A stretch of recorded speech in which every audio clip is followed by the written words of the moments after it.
Я Маша Ефросинина, я мать двоих детей, и мой родной язык русский. Я коренная крымчанка. Уже 4-й день в нашей стране идет страшная война, страшнее которой, честно говоря, и я не знала даже из учебников о Второй мировой войне. У нас просто зачищаются города. Судя по тому, что до сих пор я не получила ни одного звонка, сообщения, слов поддержки от своих самых близких родственников, которые у меня остались вообще в этой жизни. Моего родного дяди, который живет в Питере, моей родной тети, которая живет в Керчи, в Крыму. Я делаю вывод, что мозги вам продолжают прошивать с колоссальной пропагандистской силой. Но я это переживу. Это моя личная война и мой личный отпор в войне, которая идет параллельно со стороны России. Информационной, гребаной войне. И я вынуждена признать, что пока что вы в ней побеждаете. Потому что если 150 миллионов населения страны сидит по домам, не выходит на улицы, боится гребаных заков или во что вас там забирают, то с мозгами пизда у вас. Но ничего, я буду пробовать, пробовать и пробовать. Говорят, что у войны, у такого чудовищного, страшного явления тоже есть законы, есть правила. Как бы это страшно ни звучало. То, что происходит 4-е сутки в свободной Украине, называется войной без правил. Ваш диктатор, эта мерзкая тварь, отдает распоряжение убивать людей. За эти дни обстреляны жилые дома. За эти дни обстреляны жилые дома. Умерло 20 детей и сотни взрослых. Тысячи ранены. Обстрелы ведутся из ракетных установок. Ваш мерзкий тиран с забальзамированной рожей, по которой соскучился мавзолей ваш ебучий, нарушил даже правила переговоров. Сегодня начались мирные переговоры. И мы молились, что это будет хотя бы 7 часов затишья, но, видимо, нет. Ему, сука, нужен фон. И пока наши делегации разговаривали, было зачищено 2 украинских города.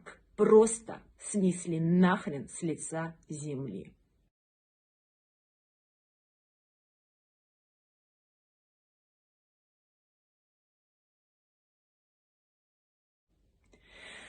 Были нанесены страшные удары по Харькову.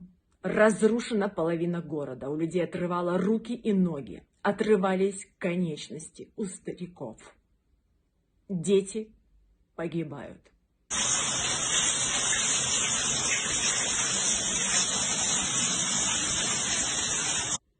Когда ваша делегация объявляла только что о том, что стороны поехали, блядь, консультироваться, началась ракетная атака на Киев. И я не знаю, как моя столица это переживет. Прямо сейчас по ней бьют ракеты. Ракеты, которые способны уничтожить даже бомбоубежище. Очень много ракет. Очень близко ракеты запускают.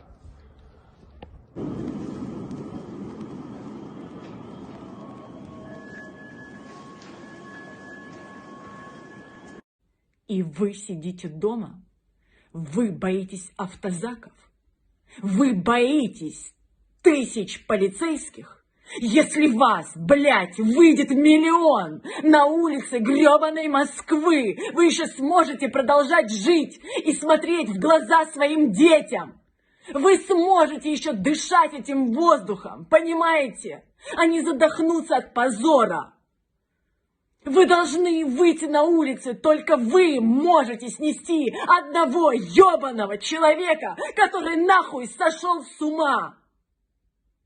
Просто нахуй сошел с ума. Убивает мой народ, моих детей, наших матерей.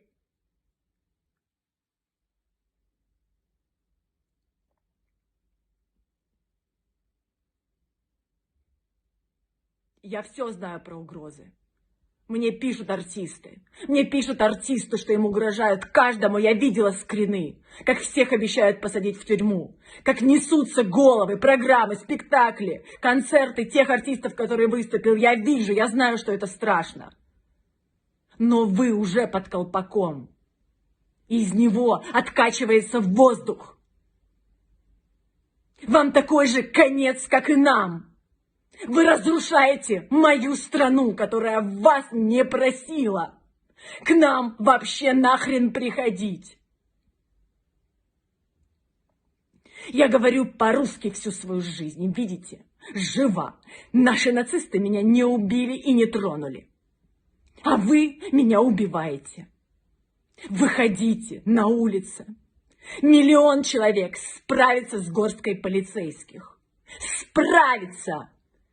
Мы справились в 2014 году, и вы справитесь.